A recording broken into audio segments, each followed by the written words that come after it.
네, 오늘은 4장입니다. 느헤미야서 4장 1절부터 12절 말씀까지 살펴보려고 합니다. 참 내용이 많이 있네요. 내용이 긴데 시간 되는 대로 살펴보려고 합니다. 지난 3장에서는 성벽을 건축한 사람들의 일, 또 그 명단이 기록되어져 있죠. 근데 주인공이 누구라고 그랬습니까? 느헤미야가 아니라 백성들이었다는 거죠. 그러니까 우리 그리스도인들도 내가 하나님 앞에 주인공이라고 생각을 하고 내가 어떻게 무엇을 해야 될지 우리는 그걸 기억해야 될 것입니다. 근데 이제 4장에 들어왔는데 4장에서는 그 일을 하는 과정에서 본격적으로 그 일을 어떻게 했느냐라고 하는 그 과정을 말해주고 있는데, 근데 그 과정에서 겪었던 고난들, 어려운 일들을 지금 기록을 하고 있는 내용이 4장에 나오고 있습니다. 흔히 이런 말을 하잖아요. 죽음 없는 부활이 없다. 고난 없는 영광이 없다. 박해 없는 경건이 없고 적이 없는 전쟁이 없다. 그러죠? 이제 고통이 없으면 어떤 관도 없다라고 하는 그런 부분 속에서 이런 고난의 길은 당연히 있다. 오전에도 그래서 말씀드린 것처럼 이거는 그냥 이상한 일이 아니에요. 당연한 일이다라고 하는 거죠. 그러니까 주님의 일을, 선한 일을 하는 데 있어서 당연한 필연적으로 이런 어려움과 고난과 역경, 어떤 위험과 박해와 고역도 필요하고 또 수치도 온다라는 것을 알 수가 있습니다. 그러니까 이런 것들이 함께 있다라고 하는 부분인 거죠. 느헤미야 4장이 그런 것들을 말씀을 해주고 있습니다. 백성들이 한 마음이 되어져서 성벽 재건에 일어섰지 않습니까? 근데 이 일은 결코 그냥 간단한 일은 아니었다는 겁니다. 어마어마한 일이었던 거예요. 그 예루살렘 아주 중요한 그 도시 둘레를 성벽을 쌓아야 되는 부분이지 않습니까? 근데 과거 성전 건축에서도 알 수가 있듯이 그냥 몇십 년이 걸렸습니다. 근데 성벽 건축은 뭐 정말 부지런히 해서 51년 만에 완성이 됐습니다만은 참 어려운 일이거든요. 이런 방해가 계속해서 있게 되어지면 쉽게 올릴 수가 없습니다. 지금 건물들도 올릴 때 옆집에서 갑자기 고소하게 되어지면 멈춰야 되는 부분도 있는 거거든요. 그 분쟁을 해결을 하고 분쟁이 해결돼서 올리는 것이지 그렇지 않으면 못 올리는 겁니다. 어디에서나 그러는 거죠. 누군가 태클을 걸면 쉽게 이어지지 않는다, 그 얘기인 것이죠. 그러니까 성벽 건축은 성전 건축보다 더 힘들고 어려운 작업이기도 하는 것입니다. 엄청난 공사죠. 그냥 간단하게 하나가 무너져서 구멍만 메끼는 식으로 그런 게 아니었다는 거죠. 새롭게 다 아예 무너진 거예요. 물문만 빼고 다 무너졌기 때문에 세워야 되는 문제가 있는 것이죠. 바벨론 침공 때의 그 성벽은 완전히 무너져 내렸다는 것입니다. 불타고 없어졌다. 우리 느헤미야 1장에서도 이것 때문에 느헤미야가 얼마나 그 얘기를 듣고 힘들어했다라는 걸 살펴보지 않았습니까? 그냥 성벽에 돌 무더기만 가득할 뿐 다 전부 다 새로 해야 되기 때문에 심각한 수준이었던 거죠. 느헤미야는 이 일을 위해서, 그래서 우리가 1장에 살펴본 것처럼 수상궁에서 왕의 허락을 받아서 오지 않았습니까? 근데 누구 손이 없었으면, 하나님의 손이 없었으면 안 되는 거죠. 그 위에 임했기 때문에 왕에게 능히 느헤미야가 이것저것 요구하게 되지 않습니까? 그래서 공사에 필요한 목재들을 달라고, 그러니까 언제든지 살림을 통해서 거기에서 나무를 얻어서 성벽 재건에 도움이 되게 해달라고 요청을 했던 것이고, 또 총독들이 방해하지 않도록 왕의 편지까지, 그러니까 왕의 서신이 있으면 그거 하나면 끝나지 않습니까? 그거 보여주면 끝나는 일이거든요. 왕 한마디에 누가 그걸 거부할 수가 있겠어요? 아닥사스다 왕은 느헤미야를 보내면서 그래서 성벽을 건축하라고 명령을 내렸던 것이죠. 백성들은 느헤미야의 그 선한 간증을 듣고 성벽 건축을 위해서 스스로 일어서서 그 일을 감당하고 있었다는 겁니다. 그러나 그 일이 순탄치 않았다는 것, 다 허락이 됐다고 해서 그냥 순순순 일이 잘 풀린다, 그게 아니었다는 것입니다. 분명한 이런 어려움이 있었다는 거죠. 단숨에 할 수 있는 그런 일이 아니었다는 것입니다. 성도들도 마찬가지죠. 마음을 다해서 주님의 일을 하기로 결심하게 되어지는 그런 때를 한번 생각해 보세요. 여기 계신 분도 다 개별적으로 한번 과거에 그런 일이 있지 않았겠습니까? 다짐해서 내가 해봐야지. 예를 들어 쉽게 얘기해서 성경 읽어야지. 그럼 어떨까요? 매일매일 잘 읽어지나요? 어떻습니까? 잘 안 되는데 왜 잘 안 됩니까? 주변에서 어떤 일이 벌어져요? 환경이 그렇게 안 만들어진다니까요. 희한하게도 그래요. 주님을 위해서 내가 뭔가 해보려고 하면은 특히 기도해보겠다 그러면은 기도할 수 없는 상황이 또 와요. 막 갑자기 화가 나게 되는 일이 있어가지고 화가 나면 기도가 됩니까? 안 됩니까? 안 되니까 안 해버리죠. 그런 순간에는. 그러더라도 해야 되는데 아유 열받으니까 못하겠다. 다음에 내일 해야지. 이렇게 돼버리는 거란 말입니다. 자, 그렇게 순탄치가 않다는 얘기죠. 그러니까 우리가 무엇을 하기로 결심할 때 언제나 마귀도 옆에 있다는 것을 기억하셔야 됩니다. 스가랴서에 나오잖아요. 대제사장 여호수아가 나와요. 근데 우리가 알고 있는 여호수아는 아니고 대제사장 여호수아가 주님 앞에 전사 앞에 서 있는데 옆에도 사탄도 서 있었다라고 이야기하고 있는 겁니다. 그러니까 하나님께서 말씀하시면 사탄도 어떻게 한다는 거예요? 자기 말을 해가지고 일을 못하도록 방해한다 그 얘기는 거죠. 예수님께서 침례를 받으시고 성령이 임하실 때 또 그 당시에도 사탄도 거기 있었다고 하지 않습니까? 늘 같이 있는 거죠. 베드로도 마찬가지잖아요. 예수님한테 칭찬을 받았는데 갑자기 뜬금없이 예수님이 뭐라 그러셨어요? 사탄아 물러가라. 베드로 보고 사탄이라고 또 그렇게 말씀도 하셨지 않습니까? 그러니까 늘 항상 믿음의 사람들은 하나님 앞에도 있지만 누구도 옆에 있다. 사탄도 있다는 걸 기억하셔야 되는 거죠. 그러니까 지금 백성들이 자원해서 막 수술한단 말이죠. 막 기쁘고 행복한데 마귀는 그렇지 않다. 그 얘기는 것입니다. 데살로니가서 2장 18절에도 보니까 사도 바울도 그런 말을 하죠.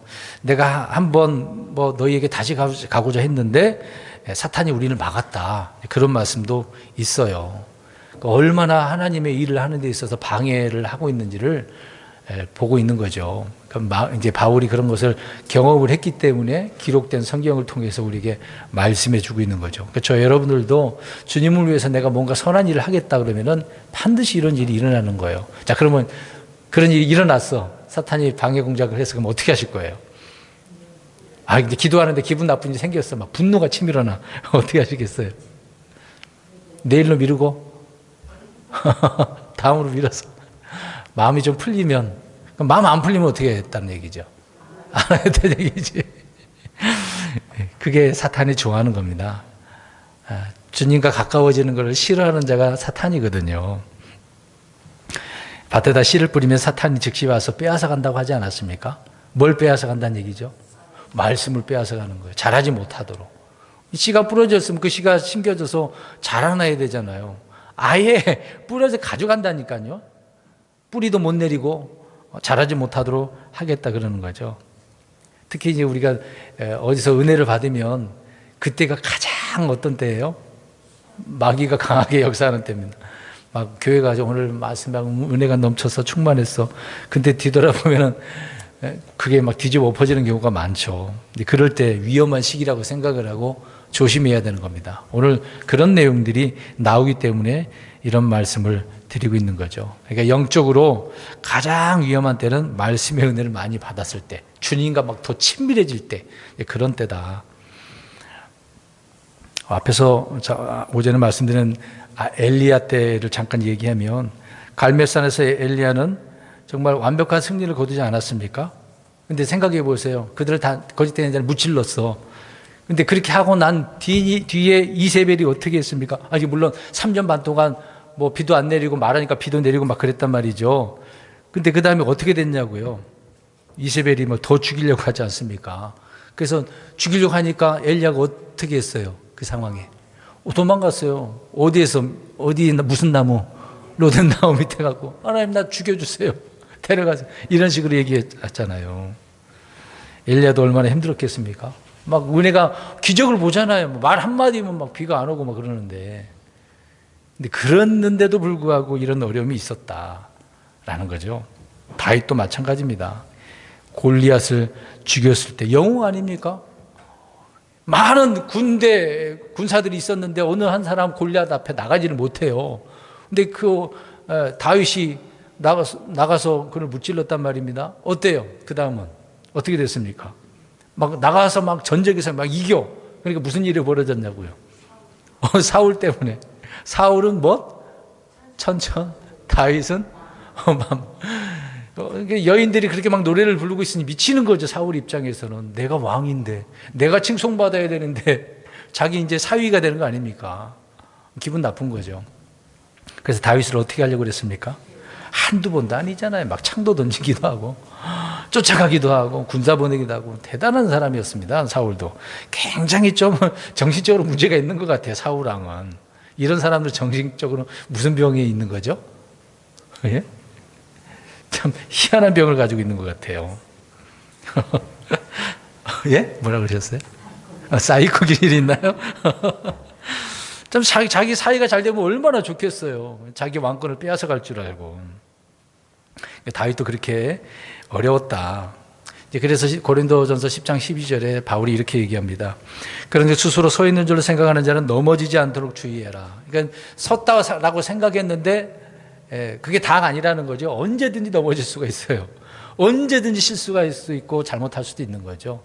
그럴 때 더 우리는 조심해야 된다라고 하는 겁니다. 오늘 느헤미야는요, 백성들이 일을 하도록 동기부여도 했잖아요. 주님의 뜻을 막 알려줬지 않았습니까? 그래서 그 뜻을 행하려고 스스로 막 의지로 일어나서 막 열심히 했단 말입니다. 근데 순조롭게 해결되지 않았다라고 하는 내용을 계속해서 말씀을 이렇게 드리고 있는 것입니다. 이미 그 전에 에스라를 통해서 성전 건축 때도 그랬잖아요. 그때 파워포인트를 통해서 알려드렸습니다만은 수십 년 동안 성전이 멈춰졌어요. 지어야 되는데 멈추고, 성전을 안 짓고 무엇을 지었게요? 자기 집, 간판 그래서 판자 어쩌고저쩌고 나오잖아요. 호세아서에.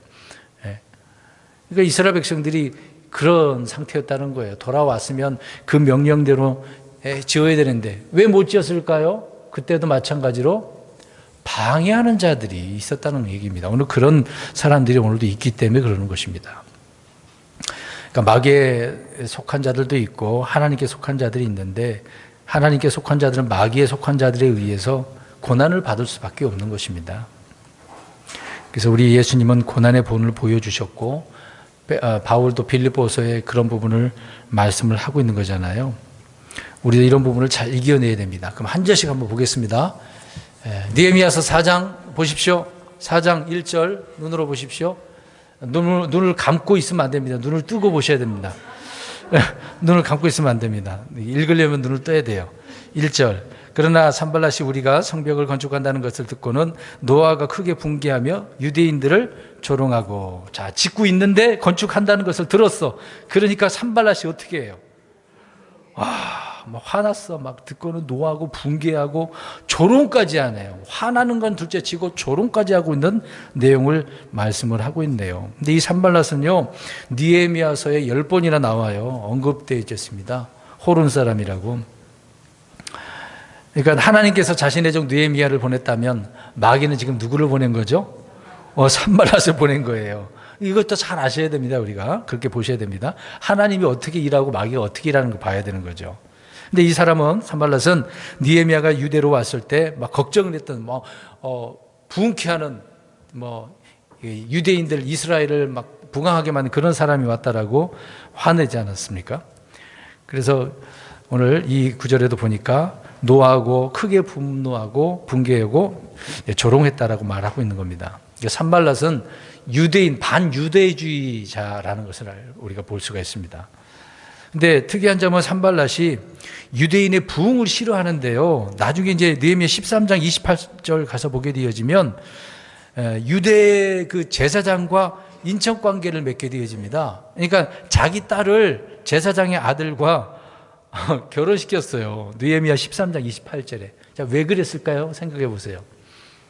왜 그랬을 것 같아요? 나중에 다 말씀드릴 부분이지만 지금 생각해 보세요. 산발랏의 대제사장의 요야다의 아들 중에 하나가 사위가 됐단 말이죠. 왜 그랬겠습니까? 산발랏이 자기 입지가 더 강해지고 오히려 더 유대인들 위에 유대인들을 군림하기 위한 부분이 되겠죠. 그러니까 산발랏은 유대를 지배하고 또 영향력을 행사하려고 정치적인 그런 야심이 있었기 때문에 인척관계를 맺고 있는 겁니다. 싫어하면서도요. 지금 이스라엘 주변 나라들 다 그렇거든요. 싫어하면서도 뭔가 관계를 맺으려고 해요. 이제 그래서 이런 문제 때문에 음모론을 가진 분들 중에서 아브라함 협정이라고 들어보셨나요? 아브라함 협정 못 들어보셨어요? 예. 그게 되어지는 순간 적그리스도가 이제 있게 되어지는 때가 이제 도래하게 되는 것을 말하고 있는 거기 때문에 사람들이 지금 전 세계가 믿음의 사람들은 그 주변 지역하고 이스라엘하고 이 아브라함 협정을 어떻게 맺느냐. 예, 물론 과거에도 그런 내용도 있었습니다만은 이제 계시록에 나오는 그 부분을 이제 서로 언약을 맺는다고 하잖아요. 그게 협정이거든요. 그러니까 지금 산발랏이 이제 그런 의미 속에서 인적 관계를 맺고 지배하려고 하는 것입니다. 이게 조심해야 되는 겁니다. 성벽을 건축할 때에는 산발랏이 크게 분개해서 조롱까지 하고 있는데 오늘날 이런 것들은 이제 흔히 오늘날로 표현한다면 언론, 오전에도 말씀드리지 않았습니까? 언론이거든요. 주로 언론에서 유대인들을 막 이제 속된 말로 까는 거죠. 굉장히 유대인들을 안 좋게 이야기합니다. 근데 주변에 팔레스타인이 이스라엘 사람들 때문에 죽었다. 굉장히 부각시키잖아요. 그러면 유대인들 이스라엘이 피해 입은 건 어떨까요? 기사가 나옵니까? 안 나와요. 그런 얘기 하나도 언급 안 해요. 전 세계가 그렇습니다. 좀 희한한 부분이죠. 그러니까 어느 나라든 뭐 지금 미국뿐만 아니라 유럽도 다 마찬가지입니다. 그래서 세상 여론도 이스라엘이 이런 일을 무슨 일을 하면 다 붕괴를 하는 거예요. 막 조롱을 하고 어떻게 저럴 수 있는가.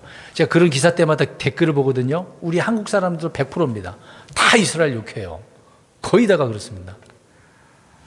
변함없는 것 같더라고요. 이런 것들은. 그러니까 오늘날의 그런 문제들이 산발랏이 되어가지고 이스라엘의 소식을 접하면 할수록 분개하고 조롱한다. 네, 그런 의미로 우리가 볼 수가 있는 거죠. 그러니까 1절에 그 당시 그랬던 것처럼 우리가 지금도 생각해 볼 수가 있는 것입니다. 2절 보십시오. 자, 4장 2절. 자기 형제들과 사마리아 군대 앞에서 말하여 이르되 이 미약한 유대인들이 무슨 일을 하는가? 그들이 스스로를 견고하게 하려는가? 희생물을 드리려는가? 하루의 일을 끝내려는가? 불타버린 돌들을 쓰레기 더미에서 꺼내어 되살리려 하는가? 하였더라. 이렇게 말하고 있네요. 그러니까 산발랏이 연설을 하고 있습니다. 대단한 거죠. 뭐 어떤 능력이 있었나 봐요. 정치적으로. 근데 자기 형제들과 사마리아 군대 앞에서 유대인들을 분노하면서 조롱하면서 이게 이들에게는 부드러운 말로 막 이렇게 여론몰이 하고 있는 거죠. 언론 플레이를 하는 그런 사람이었다는 것을 알 수가 있습니다. 자, 이런 자들은 사도 바울이 어떻게 하라고 하는지 아십니까? 로마서 16장 18절에 보면은 자기 배를 섬기며 좋은 말과 빼어난 말솜씨로 순전한 자들의 마음을 속인다라고 하는 겁니다. 산발랏이 그런 사람이었어요. 그것도 유대인들한테 하는 게 아니라 자기 형제들과 사마리아 군대 앞에서 이런 여러모리를 해야 같이 어떻게 하겠습니까? 이 성벽 재건하는 일을 방해할 수가 있는 거죠. 혼자서는 안 된다는 걸 알고 있는 겁니다. 혼자서 그렇게 비난했습니다마는 그걸로 끝나지 않았다는 거죠. 그러니까 항상 악한 사람들이 그래요. 교회 안에도 뭔가 분쟁을 일으킨 사람은 혼자 투덜대다가 자기가 좀 비슷한 사람이 있으면 거기 가가지고 말을 꺼내거든요. 나도 그렇게 생각했는데 같이 막 화를 내고 일어나게 되어집니다. 어디 가나 똑같아요. 이제 그런 마음을 가진 사람들은 그런 분들은 조심해야 되는 거죠. 아무튼 그렇게 하면서 크게 통탄하면서 자기 입술로 저주까지 뿜어내는 사람들이 많이 있습니다. 이런 사람들 조심해야 되는 거죠. 그래서 산발랏은 성벽을 건축한 유대인들을 미약한 유대인이라고, 참 별 볼 일 없는 유대인들이라고 그렇게 조롱을 하고 있는 거죠. 그렇지만 연약하지만 어떻습니까? 약할 때 어떻다고 그러죠? 강하다. 고린도서에 바울이 언급을 하잖아요. 약할 때 강하다.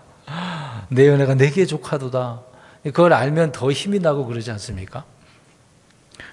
근데 사실상 유대인들이 미약하잖아요. 하나님께서 많은 민족들이 있었습니다만은 그 중에 소수가 가장 인원이 없는 거, 아브라함을 통해서 그 씨를 통해서 크게 번성시킨 거 아닙니까? 사실상 미약한 거죠. 그렇지만 주님의 능력은 그 약한 데서 강해진다는 것을 보여주려고 하는 거죠. 그럼 이런 사실에 유대인들이 그런 상황에서 하나님이 누군가를 보여줘야 되는 겁니다. 근데 많은 사람은 무너지지만 오늘 느헤미야와 백성들은 어떨까요? 이 문제를 해결해 나가게 되어지죠. 계속해서 들어보시기 바랍니다. 그러니까 세상은 이런 믿음의 사람들을 싫어해요. 이제 바울 고린도서에 보면 사도행전 24장에 나오지만 그리스도인들을 전염병 같은 자라고 이야기를 합니다.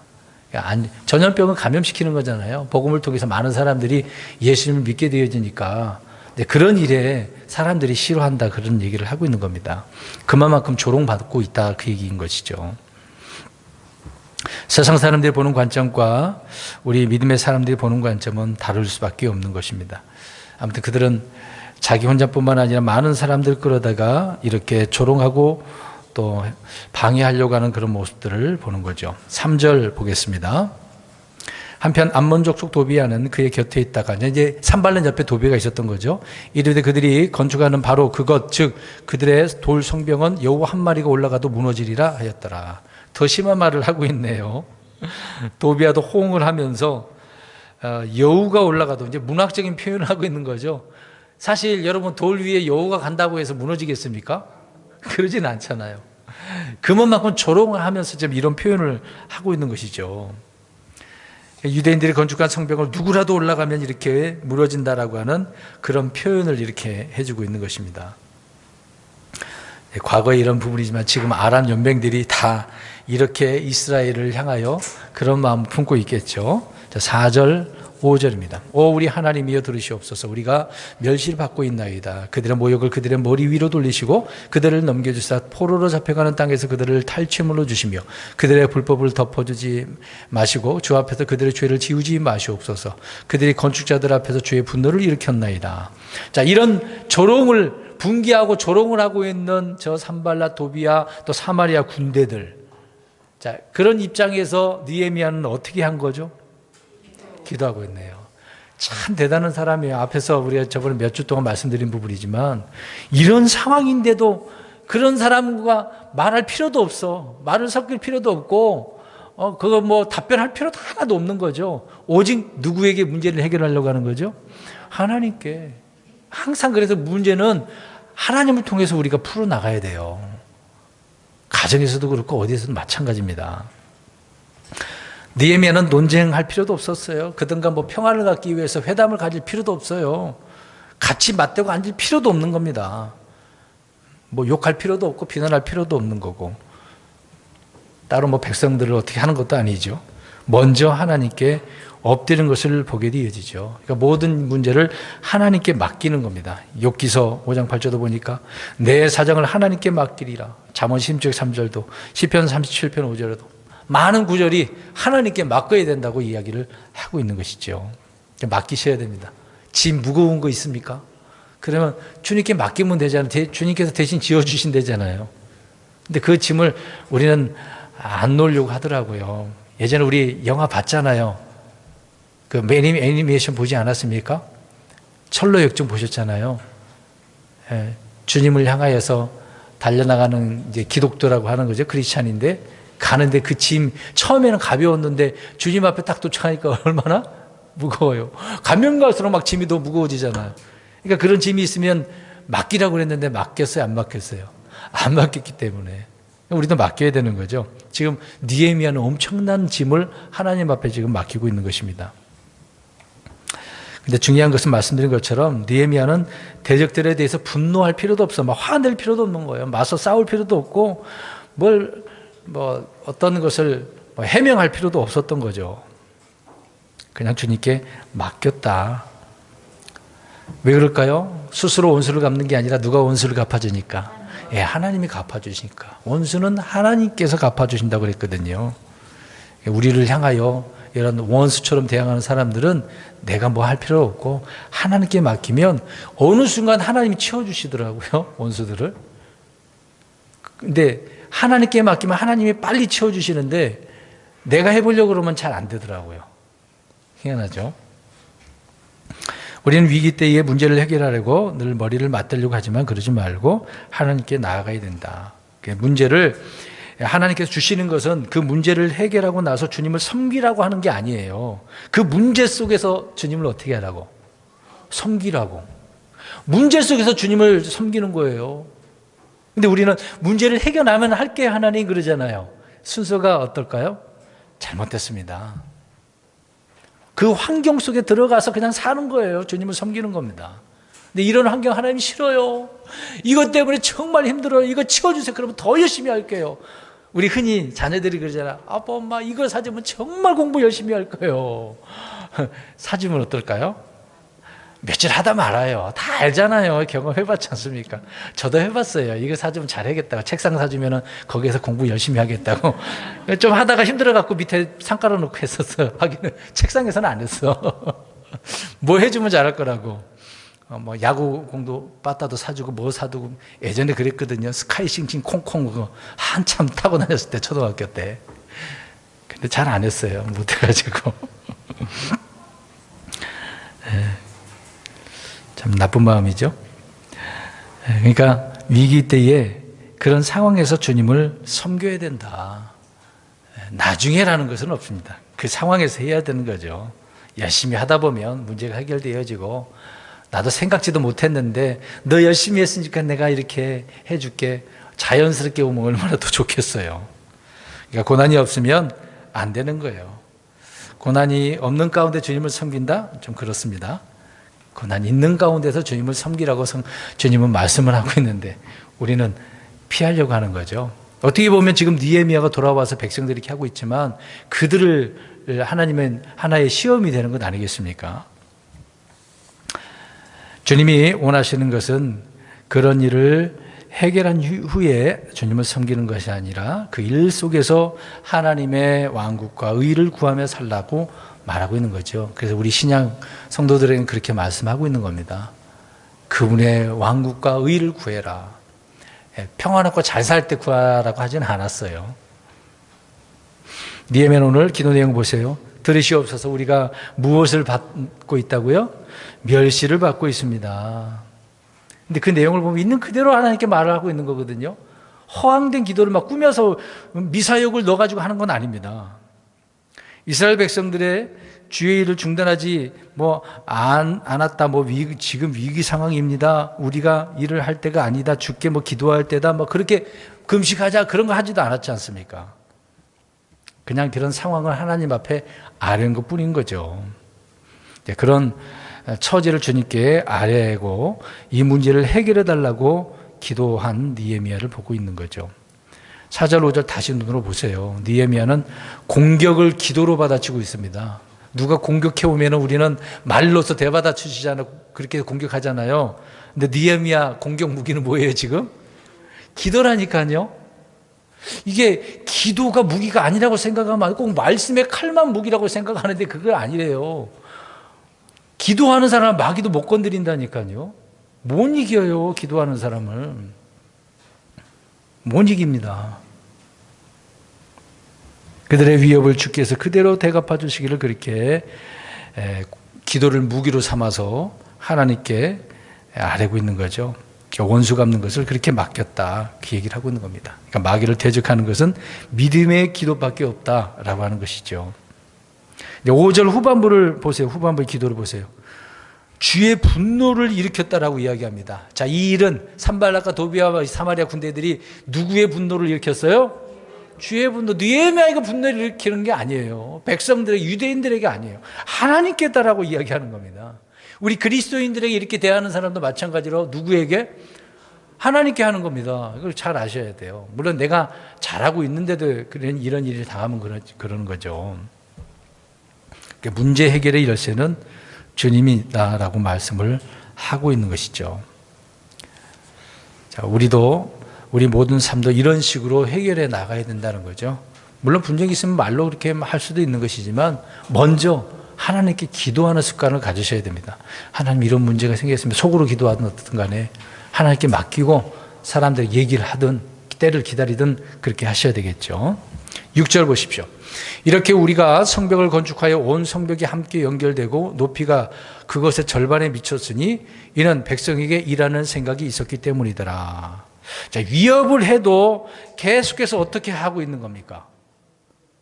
지금 성벽을 재건을 시작을 했는데 얼마까지 갔다는 얘기예요? 6절 써 있잖아요. 절반까지 계속 이런 일을 당하면서 계속 행하고 있었다는 것입니다. 전쟁이 일어나든 전염병이 생기든 하는 거죠. 코로나 때, 지금 생각해보세요. 코로나 때 뭐 감염되면 뭐 나오면 안 되겠습니다만은. 근데 그러지도 않았는데 무서워가지고 길로 이 교회 집에서 교회 오다가 감염될까봐 교회 왔는데 괜히 누가 걸려와가지고 앉아 있다가 같이 걸릴까봐 그게 무서워가지고 안 나온 분들도 있을 수도 있겠죠. 자, 어찌 보면 좀 황당한 일이 아니겠습니까? 이게 환경은 그렇게 만들어 가는 거예요, 구조가. 환경 구조가. 자, 이런 문제가 우리에게 많이 있습니다. 이런 문제 생기면 아예 이제 교회 문도 닫아야 되는 형편이 있을 수도 있겠죠. 앞으로 이런 문제가 더 심각해지면 교회 이제 문 닫고 저 가상으로 해야 됩니다. 가상으로. 그런 시대가 분명히 올 수도 있어요. 놀라운 시대가 이미 한번 경험하지 않았습니까? 그래서 이제 뉴스를 자주 보거든요. 근데 기독교 내용들이 이제 올라오는 그런 내용들을 보면 이런 문제를 많은 큰 교회들이 미리 지금 준비를 하고 있더라고요. 메타버스 그 공간에서 설교하고 성도들은 그런 공간에 와가지고 같이 참여하는 거. 저도 생각하고 있긴 합니다만은 이제 그 부분을 더 연구를 해야 되겠죠. 자, 이런 부분 속에서 우리가 보면 황당하죠. 자, 그래도 어떻게 해야 된다는 거죠? 진행하는 겁니다. 오늘 이제 보니까 이 일을 하는 것이 있는 것처럼 우리가 마땅히 해야 될 일을 해야 된다라고 하는 거죠. 그래서 우리가 성벽을 건축하여라고 말씀하고 있듯이 성벽 건축을 중단하지 않았다는 거. 어떤 뭐 외교적인 그런 문제는 하나도 할 필요가 없었던 거죠. 이러나 저러나 우리는 이 일을 하겠다. 하나님의 손이 우리에게 있으니까. 그런 얘기죠. 그러니까 주의 일은 계속해서 이렇게 하는 것이다라고 우리에게 말씀을 해주고 있는 거죠. 이런 사람에게 영적 부흥이 임하는 겁니다. 그냥 부흥이 임하는 게 아니거든요. 오늘 예루살렘과 온 유대 사람들이 10개의 문과 7개의 망대를 세우게 되어지는데 철저히 역할 분담을 해서 그렇게 시작을 해가지고 지금 절반까지 미쳤습니다. 절반까지. 엄청난 작업이죠. 온 성벽이 함께 그래서 연결되고 높이가 절반까지 올라가게 되어졌습니다. 자, 이런 어려움을 해결하고 나서 일하는 것이 아니라 어려움 속에서 그걸 중단하지 않고 일했다는 게 이제 더 중요한 부분이 되겠죠. 그런데 이런 문제가 있으면 사람들은 어떨까요? 어떨까요? 어떤 사람 문제가 있으면 도망가려고 합니다. 도망가려고 해요.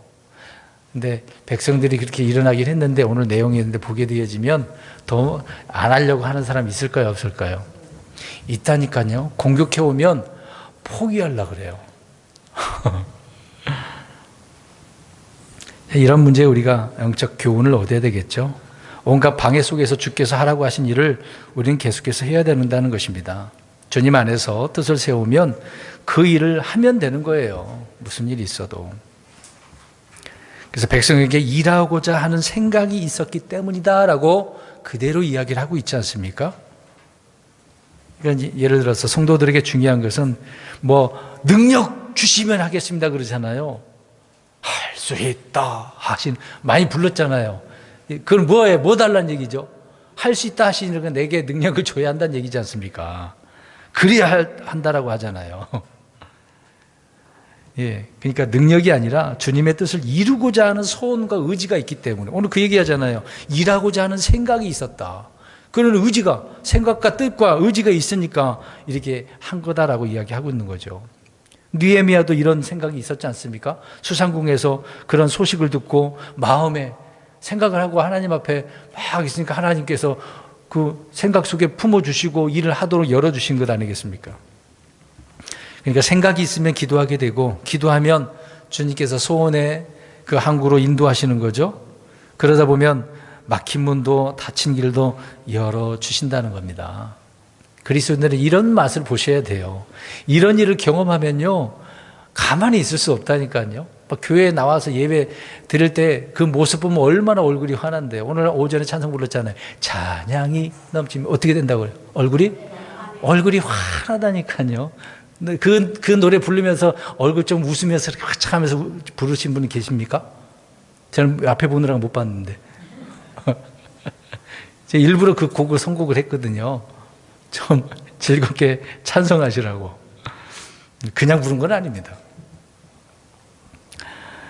그러니까 많은 사람들이 잠깐 생각하고 현실에서 많은 어려움이 있으면 하나님의 뜻이 아닌가 보다라고 또 지금 그런 때가 아닌가 보다라고 내가 능력이 없으니까 내 능력 밖의 일이라고 생각하고 금방 포기해 버린다는 거죠. 스스로 닫아버리는 겁니다. 난 안 돼. 난 안 돼. 나 같은 뭐 능력 없는 사람. 그러니까 능력 없으면 못 한다는 얘기잖아요. 근데 지금 계속해서 말합니다. 능력 없어도 어떻게 해요? 생각하셨으면 하는 거죠. 능력 핑계 대면 안 됩니다, 이제요. 그런데 핑계 대서는 안 됩니다. 7절 보겠습니다. 그러나 산발락과 도비아와 아라비아 사람들과 암몬 족속과 아스도 사람들이 예루살렘 성벽이 보수되고 그 무너진 것이 메어지기 시작한다는 것을 듣고는 그때 심히 분노하고, 지금 더 붙었네요. 아까 산발락, 도비아, 사마리아 사람인데 이제는 아라비아 사람, 암몬 족속, 아스도 사람 주변에 다 몰려왔어. 유대인이 아닌 자들이 여기저기 소문 났나 봐. 쟤네들 막 뭐 올린대. 뭔데 소식을 들었던 거죠. 자, 성벽 재건에 반대하는 자들이 겁을 주었는데도 불구하고 유대인들이 건축을 중단하지 않고 계속해서 올리니까 더 분노한 거예요. 저놈마다 이렇게 막 조롱하고 비판하고 화를 내고 있는데 못하게 방해하는데도 계속해서 올리고 있네. 그것도 반이나 지금 올렸네. 뭐 화나는 거죠. 예루살렘 성벽 재건은 주변의 환경과 관계없이 계속해서 느헤미야와 백성들은 진행해서 올리고 있었다. 그 얘기를 하고 있는 거죠. 그러니까 소식을 들을 때마다 얼마나 화를 냈겠어요. 지금도 마찬가지입니다. 이스라엘이 잘 된다는 소리만 들으면 다 싫어해. 다 싫어한다고. 이번에 여기 평택에 경기도지사에 나오신 분의 그 문구를 봤어요. 현수막. 좀 안 좋은 말을 막 퍼뜨리는 그런 분인데, 한국, 미국, 이스라엘 그거를 뭐 어떤 나라 보안 문제를 더 같이 보완하겠다라고 하는 사람이 있더라고요. 마음 같아서는 그 사람을 뽑아주고 줘야 되나? 그런 생각도 잠깐 해보긴 했습니다. 누구라고는 말을 하지 않을게요. 저는 이스라엘만 언급하면 그 사람에게 마음이 가. 우리는 이스라엘 사람들이 잘 되기를 바라야 되잖아요. 우리는 이스라엘 미워하면 안 됩니다. 그들이 잘못해도 그들을 위해서 기도를 해줘야 되는 그런 입장이죠. 물론 유대인들은 교회를 미워합니다. 유대인과 교회는 상극이에요. 같이 조화가 이룰 수가 없습니다. 유대인들은 예수님을 싫어하기 때문에 믿는 사람을 막 죽이려고 하잖아요. 사도행전 보면 알 수 있지 않습니까? 그럼에도 우리는 이스라엘 사람들이 잘 되기를 바라야죠. 그래서 그 문구를 보고서 잠깐 흔들리긴 했어요. 찍지는 않았는데 가서 혼자 전 투표하고 왔습니다. 미리. 물론 우리 성도님도 투표하십시오. 원하는 대로 생각을 잘 하시고. 그러니까 성벽 재건을 요즘 말로 표현한다면 어떻게 보면 핵무장한 것으로 받아들여지는 것이죠. 그러니까 주변 국가들이 싫어한 겁니다. 이스라엘이 잘 되는 걸 다 싫어해요. 어디나 마찬가지입니다. 나쁜 놈들이죠. 어떻게 보면 하나님께서 보실 때 그래요. 그래서 이제 환난 때에 이스라엘을 도와주지 않은 자들은 하나님이 심판하시는 겁니다. 8절 보겠습니다. 그들이 다 함께 가서 예루살렘과 싸우고 그 일을 방해하기 위해 음모를 꾸몄더라. 음모까지 꾸미네요. 참 이렇다니까요. 하여튼 나쁜 놈들은 뒤에서 별의별 일들을 다 꾸며요. 이제 산발락과 도비아가 이제 그들을 중심으로 지금 아랍 연맹이 창설된 의미가 되는 거 아닙니까? 아랍인들끼리 다 끼리끼리 모이지 않습니까? 특히 모인 이유는 이스라엘을 치려고. 성벽 건축을 방해하기 위해서 그 도시를 무장해제하도록 결의를 한 것을 봅니다. 이들의 입장에서 지금 아니면 더 이상 다 짓고 나면 때가 안 된다는 얘기죠. 문제를 해결할 수 없기 때문에 지금 빨리 해야 된다. 그래서 연맹을 조성하고 있는 거죠. 지금 많은 사람이 더 붙은 거예요. 연명이 결성이 된 것을 봅니다. 과거에 1967년도에 중동 3차 전쟁이 일어났지 않았습니까? 예루살렘을 강제로 차지했었는데 그런 나중에 문제를 해결했겠습니다만은 그런 일이 계속해서 벌어졌던 거죠. 1948년도에 이스라엘이 독립을 한 그런 것도 보고에 되어지죠. 그런데 계속해서 이런 일은 있을 수밖에 없는 것입니다. 과거에 그래서 전 세계가 난리 났던 거죠. 이스라엘이 다 그냥 차지를 해버렸습니다. 이런 자들을 싹 주변국가를 몰아내고 하긴 했음에도 그 일로 전 세계가 이스라엘을 싫어하는 거죠. 그래서 이런 부분이 있어서 2018년도 우리가 알고 있는 미국 트럼프 대통령이 미국 대사관을 어디로 옮겼죠? 예루살렘으로. 대사관은 왜 그러냐면 예루살렘이 이스라엘은 뭐죠? 수도잖아요. 못하게 하는 겁니다. 전 세계가 싫은 걸 반대한 것을 트럼프가 그렇게 행한 부분도 있었어요. 왜 그렇게 했습니까? 사이가 누군데요? 쿠시인가요? 사이가 유대인이잖아요. 이제 그런 정치적인 의미도 있었던 거죠. 이제 점점 그런 일이 형성돼서 나중에 적그리스도와 손잡게 되어진 일이 오게 되어집니다. 머지않아 정확한 아브라함 협정이 있게 될 것이고, 그때가 되면 우리 교회는 하늘로 올라가고 이 땅에는 환란 시대가 되어지는 거죠. 9절 보겠습니다. 그럼에도 불구하고 우리가 우리의 하나님께 기도하고 그들로 인해 밤낮으로 그들을 대적하여 파수꾼들을 세웠는데, 위기의 순간이잖아요. 아람 연맹이 생겼으니까 많은 사람들이 이제 공격해 온다는 얘기죠. 이제 그런 공격한 일들에 있어서 유대인들이 무엇을 했느냐라고 하는 것입니다. 먼저 원수들과 싸우기 전에 무엇을 합니까? 기도를 하네요. 항상 기도가 무기라니까요. 그리고 파수꾼을 세웠어. 분명히 기도해서 해결될 줄 알았습니다만은 그게 해결되는 거 아니에요. 기도하면 해결되면 얼마나 고마워요. 근데 안 됐다는 그 얘기죠. 아무튼 먼저는 기도하는 것은 중요한 걸 하는데, 그럼에도 문제는 계속해서 가속화되고 있었다. 그런 문제죠. 그럼에도 중단하지 않고 계속해서 일을 하고 세워나가게 되어진 것입니다. 어떻게 보면 믿음의 경주를 했다라고 보게 되어지는 거죠.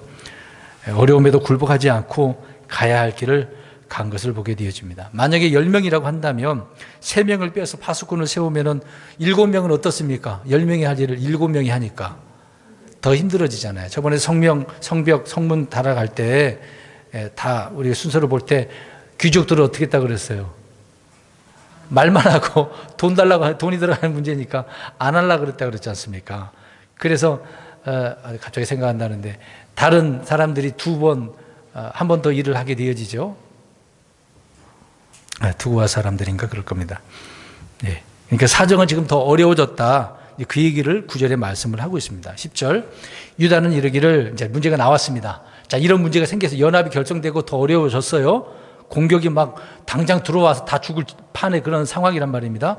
유다는 이르기를 집 나르는 자들의 힘은 쇠하여 갔는데 쓰레기는 많으니 우리가 성벽을 건축할 수 없다 하고, 이제 문제가 터졌어요. 백성들이 동요됐습니다. 동요됐어. 스스로 이렇게 나오긴 했는데 동요하는 사람이 꼭 있어요. 우리 뭐 해보자 으쌰으쌰 했는데 힘들 것 같아, 이런 생각이 오는 사람이 있다니까.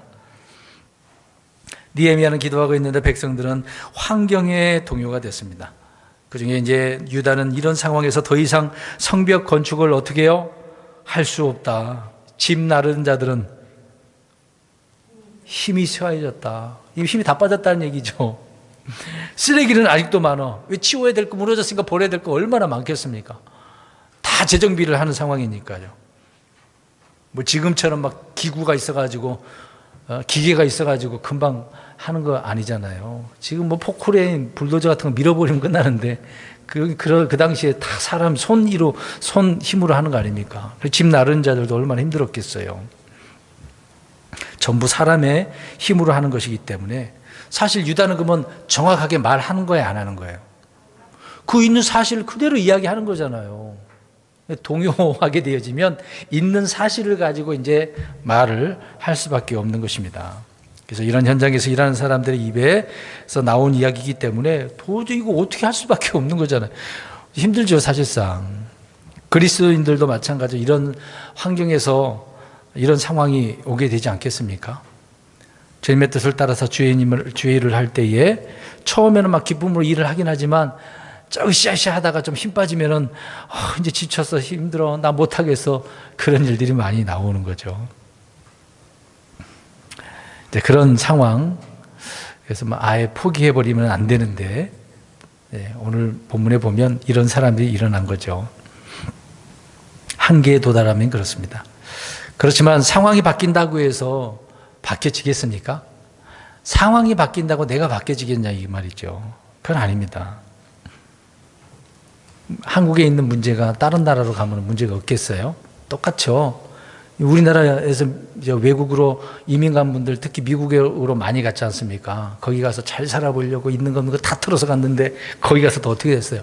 예전에 LA 그 폭동 일어났을 때 어떻게 됐습니까? 다 털렸잖아요, 많이. 그나마 어떻게 예비군이 한국 사람 예비군들 있지 않습니까? 결성돼 가지고 그나마 견뎌내는 부분도 있었는데 많은 부분에 있어서 털렸습니다. 흑인들에 의해서. 백인의 집들은 다 지켜주고 아시아 사람들 특히 한인타운은 완전히 무너졌던 거죠. 무방비 상태가 됐던 겁니다. 이제 그 당시 그래서 사람들이 많이 포기했잖아요. 거기 가서 성공할 줄 알았는데 더 어려워진 거죠. 그러니까 문제는 상황이 바뀐다고 위치가 지역이 바뀌어진다고 해결되는 건 아니거든요. 항상 문제가 있으면 해결하고 움직이셔야 되는데 다른 데 가면 피하면 해결될 줄 알고 아니란 얘기예요. 신분이 바뀌고 직업이 바뀌고 안 된다는 얘기입니다. 사람들은 뭐 내가 이것도 해보고 저것도 해보고 그렇게 말을 하는데 그게 아니란 얘기죠. 우리가 뭐 킹제임스 성경을 바꿨다고 해서 여기 보세요, 저기 보세요. 제가 자주 얘기합니다. 킹제임스 성경 들고 다닌다고 믿음 좋은 사람이라고 볼 수 있나요? 대답해 보세요. 우리 교회 오신 분들 보면 많이 보잖아요. 보고 싶지 않아도 그런 분들이 왔다 가는 분들 보죠. 그렇게 입으로는 많은 말들 좋은 뭐 지식 교리 얘기를 하지만 실질적으로 그들의 삶을 보면 그러지는 않습니다. 안타까운 부분이죠. 들고 있다고 해서 안다고 해서 다 그렇게 훌륭한 그리스도인이라고 볼 수 없습니다. 그 말씀대로 믿으며 성경대로 살아야죠. 저는 그걸 주장하는 사람입니다. 그걸 안 하고 교리만 얘기하면 입만 아프죠. 여기 계신 분들도 그래서 비판만 하게 되어질 것이고 성장을 해야 됩니다. 성장을. 그러니까 바꿨다고 해서 되는 게 아니거든요. 그 상황에서 바르게 살아야죠. 상황이 좀만 힘들면은 포기해버리고 안 나와버리고 떠나버리고 자기 한계를 느끼면 더 그렇고 더 이상 교회를 다닐 수가 없다. 뭐 어떻게 할 수 없다. 핑계만 대는 거죠. 그러면 어디 가느나 그런 상황이면 항상 똑같아요. 그걸 돌파를 해야 됩니다. 돌파를. 믿음으로 돌파를 해야죠. 11절. 우리의 대적들은 이르기를 우리가 그들 사이로 한가운데로 들어가 그들을 죽이며 그 일을 그치게 할 때까지 그들이 알지도 못하고 보지도 못하리라 하매 몰래 음모를 꾸며가지고 일하는 사람들 한 사람 딱 죽이고 빼돌리고 죽이고 빼돌리고 그렇게 하겠다는 얘기예요. 그럼 아무도 모르게 그렇게 하겠다. 나쁜 놈들이죠. 전면적으로 게릴라 뭐 그렇게 하는 게 아니라 숨어갖고 한 사람 그렇게 하겠다는 얘기입니다. 참 대단한 사람들이죠. 이런 테러를 저지르는 자들이었다는 것입니다. 그래서 성벽 공사가 중단될 때까지 테러를 해서 그렇게 하겠다. 아무도 모르게 하겠다라고 이야기를 하고 있습니다. 참 정말 못된 사람들이죠.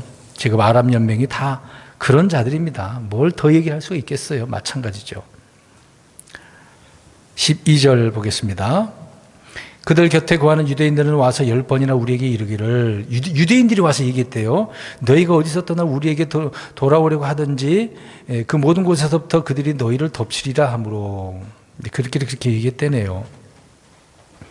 국경지대 유대인들이 10번이나 성벽 건축작들에게 대적들이 다시는 공사하지 못하도록 죽여버리겠다. 석공이나 목공들을 죽여버리겠다. 이런 말을 전해줬다는 얘기입니다. 자, 이런 말을 전해주니까 어때요? 죽여버린다 그랬으니까 무섭죠. 최전방에서 적들이 쳐들어온다는 소식이 전해질 때 참 힘들죠. 그러니까 기술자들이 어디 가더라도 죽게 된다라고 하는 말을 들으면 야 우리 어떻게 하냐? 나 없으면 이거 올릴 수가 없는데. 기술자들 아닙니까? 석공 목공들이요. 근데 그들이 없으면 세울 수 없잖아요. 그럼 어떻게 해야 돼요? 살려면 대답 좀 하세요. 눈 감고 계시지 마시고. 도망가야죠. 근데 도망가면 안 되는 상황 아닙니까? 할 일을 계속 해야 되니. 자, 이제 전쟁도 죽음도 피할 수 없는 그런 상황이 됐다라고 이야기를 하고 있는 것입니다. 정말 위기 상황이라는 거죠. 자기 생명을 담보로 하는 성벽 재건의 시간이었다는 거죠. 이게 희한합니다. 계속해서 기도를 했습니다만 사정은 나아지지 않네요. 우리가 그래서 끊임없이 기도해야 될 이유가 그거예요. 한 번 기도하고 안 되잖아요. 이런 상황이 더 힘들어질 수 있어요. 여러분, 예전에 이런 경험 해보신 분 있지 않나요? 예수님이 더 열심히 믿어보려고 교회 나오고 성경 읽어보려고 하고 그랬는데 상황이 더 어려워지신 분 그런 적 없으십니까? 이렇게 표현해 볼게요. 제가 경험한 건데, 말씀 잘 들으려고 막 졸음이 와. 막 지금처럼 막 졸음이 왔는데. 막 졸고 그랬어요. 특히 저녁 때. 근데 이제 잘 들으려고 할수록 그래 막 허벅지 꼬집고 그랬거든요. 그랬고 이제 그런 상황에서 기도를 했어요. 하나님, 졸면 안 되는데 정신 말짱하게 하고 말씀 듣게 해달라고. 이제 학생 때 그랬어요. 고등학교 2학년 때였으니까. 청년 때도 그랬었는데. 그랬는데 기도하면 할수록 더 졸음이 오네? 그래서 어떻게 했을까요? 기도해? 안 했을까요? 했을까요? 솔직히 말해서 조금 안 하다가 다시 했어. 상황이 그러더라고요. 안 하니까 안 좋은 것 같아. 이러면 안 되는 거구나. 더 해야 되는구나. 막 꼬집었거든요. 그 뒤로 그래서 졸아본 적은 거의 없어요. 졸아본 적이 없어요. 졸지 말라는 얘기입니다. 그러니까 주님께는 이런 일을 계속 하도록 허락하고 계시기 때문에 우리가 어떤 일이 있어도 해야 되겠죠. 마찬가지입니다. 주님을 섬기고 주님의 일을 하다 보면 이런 일들은 흔히 와요. 올 수밖에 없습니다. 문제는 한계에 직면하기 전에 적들에게 동화되거나 항복을 해버리는 경우, 이런 문제가 있는 거예요. 아까 유다 사람들이 그렇잖아요. 이럴 때의 믿음을 지키게 되면 완전한 상황까지, 한계 상황까지 올 수도 있는 거죠. 근데 그걸 이겨내면, 이제 문제가 해결되면 아무것도 아닌데 말이죠. 자, 이럴 때에 주님의 구원의 손길이 임하게 되어지는 거죠. 내용 지금 절반 넘어가 더 가고 있는 상황인데 결국 다 마치게 되는 것 아닙니까? 그랬는데도 누가 죽었다는 이야기는 없는 것 같은데 보니까. 다음 주에도 말씀드리겠습니다만, 한 손으로 일하고 하나는 무기를 들고 있어요. 생각해보면 두 손으로 해야 되는데 무기까지 들고 있는 상황에서 일을 했다니까요. 결론적으로 말씀드립니다. 지금 어떻게 보면 전시 상태의 일이잖아요. 그들은 일을 하면서도 느헤미야는 어떻게 해결했는가, 오늘 그 문제입니다. 힘들어도 기도로 무기를 삼고 공격을 하면서 주님께 다 맡기고 해야 될 일을 하는 성도가 돼야 되는 것입니다. 중간에 힘들다고 어떤 말에 환경에 흔들려가지고 못하겠는데 그러지 마시고, 의지만 있으면, 생각만 있으면 다 할 수가 있습니다. 이런 식으로 해서 영적 부흥이 온다는 것을 기억하시면서 이번 한 주간 동안에도 고난과 함께 우리는 주님과 함께 주의 일을 하며 사는 저 여러분들 되시기를 주의 이름으로 축원합니다.